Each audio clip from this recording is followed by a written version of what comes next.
خوف کا یہ عالم ہو گیا کہ منگول یاجوج ماجوج کہلائے گئے اور ان سے لڑائی لڑنا ناممکن قرار دے دیا گیا۔ آج کی ویڈیو میں ہم آپ کو ایک ایسی جنگ کے بارے میں بتائیں گے جسے عین جالوت کے نام سے یاد کیا جاتا ہے۔ یہ جنگ اتنی خوفناک تھی کہ منگولوں نے خلیفہ وقت کو قتل کر دیا، مسجدیں تباہ کر دیں اور مسلمانوں کی لاشوں کے ڈھیر لگا دیے۔ منگولوں اور مسلمانوں کے خلاف یہ جنگ کہاں ہوئی اور اس جنگ کے بعد منگولوں کے خلاف کھڑا ہونے والا اور منگولوں کو تباہ کرنے والا کمانڈر کون تھا؟ ان سب باتوں کو جاننے کے لیے ویڈیو کو آخر تک ضرور دیکھیں۔ پیارے دوستو، ستمبر کا مہینہ مسلم تاریخ میں بہت اہمیت رکھتا ہے۔ 3 ستمبر 1260 یہ عین جالوت کی جنگ کا دن ہے۔ مسلمانوں کو جو سیاسی عروج حضور صلی اللہ علیہ وسلم اور خلفائے راشدین کے دور سے ملنا شروع ہوا، وہ بغیر کسی پریشانی کے مسلسل 650 سال تک جاری رہا۔ یہ خیال پیدا ہو گیا تھا کہ مسلمانوں کے اعمال جیسے بھی ہو جائیں، مسلمانوں کی سیاسی عروج کو دنیا میں کبھی زوال نہیں آئے گا۔ لیکن پھر وسط ایشیا سے وہ فتنہ اٹھا جس نے مسلمانوں کی سیاسی طاقت کو جھنجھوڑ کر رکھ دیا۔ یہ فتنہ منگولوں کا فتنہ تھا۔ منگول جس شہر سے بھی گزرتے اسے تباہ و برباد کر کے رکھ دیتے۔ منگولوں سے مقابلہ کرنا کسی کے بس کی بات نہ تھی۔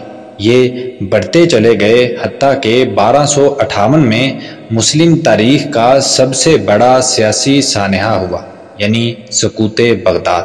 خلیفہ وقت کو قتل کر دیا گیا، مسجدیں تباہ کر دی گئیں، لاشوں کے ڈھیر لگا دیے گئے اور کتب خانوں کو آگ لگا دی گئی۔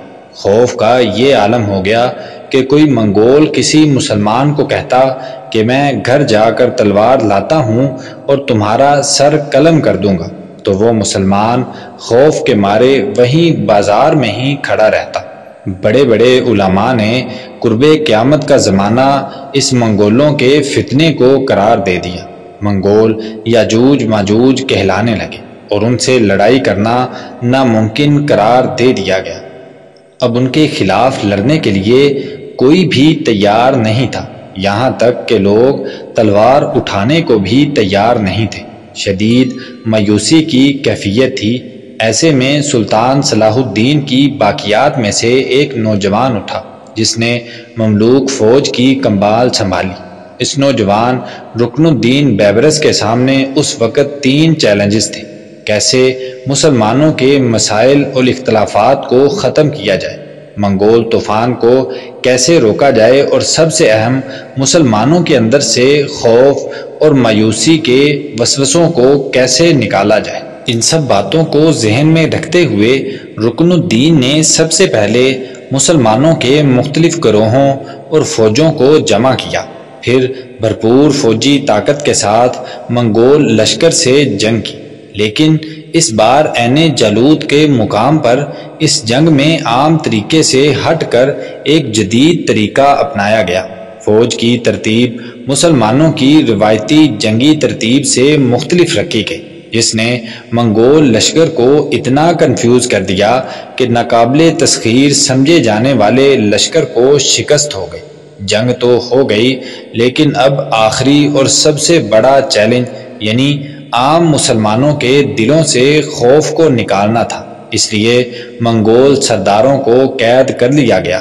ان کو بیڑیاں ڈال کر مسلمانوں کے بازاروں میں گھمایا جانے لگا تاکہ مسلمان جان لیں کہ یہ بھی عام انسان ہیں اور اللہ کی مدد کے سامنے یہ لوگ کچھ بھی نہیں۔ یہ وہ پہلا موقع تھا جب کوئی منگول فوج کو روکنے کے قابل ہوا تھا، اور یہ سب اس بہادر کی وجہ سے ہوا جسے ہم آج بھی رکن الدین بیبرس کے نام سے یاد کرتے ہیں۔